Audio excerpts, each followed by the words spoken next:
Agerraldi honen arrazoia da bihar Espainiako buelta datorrela, Espainiako itzulia datorrela Bilbora, gure karreteretara, Euskal Herrira eta Bilbora.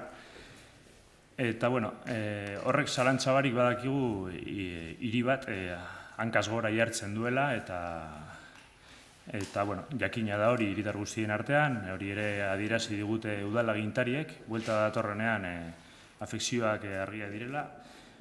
Baina, bestalde batetik guk animatu nahi dugu, herritarrak animatu nahi ditugu benetan kalera urten daitezen, aukera hau aprobetxa dezaten, eta urten daitezen kalera, balkoietara gure ikurrekin, gure ikurriñarekin urten daitezela kalera ibilbidean zehar, eta animatu ditzatela txirrindulari guztiak oroar, baina baita gure txirrindulariak, euskal txirrindulariak ere animatzeko ez dezatela aukera galdu.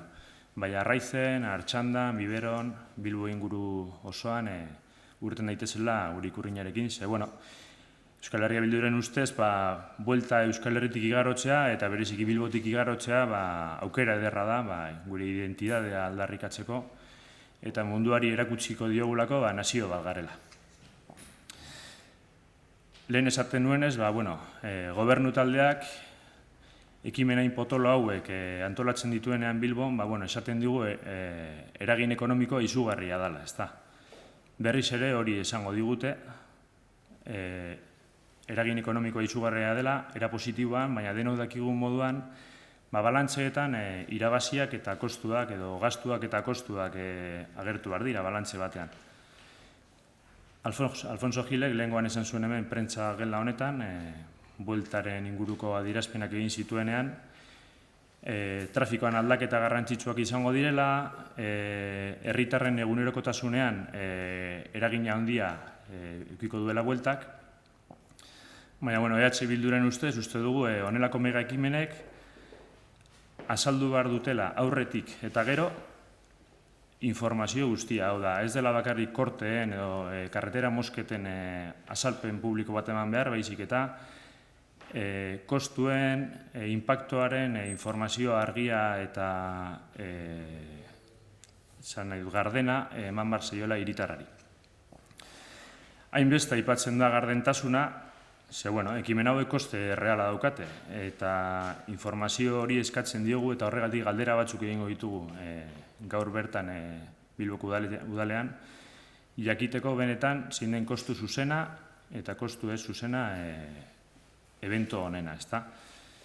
Badakigu, rugby txapelketa erakartzeak, Bilbora erakartzeak, edo MTV-ak erakartzeak, Bilbora erakartzeak, Eurokopa erakartzeak, Buelta erakartzeak, badakarrela presio bat. Bilbok ordaindu behar duen presio bat.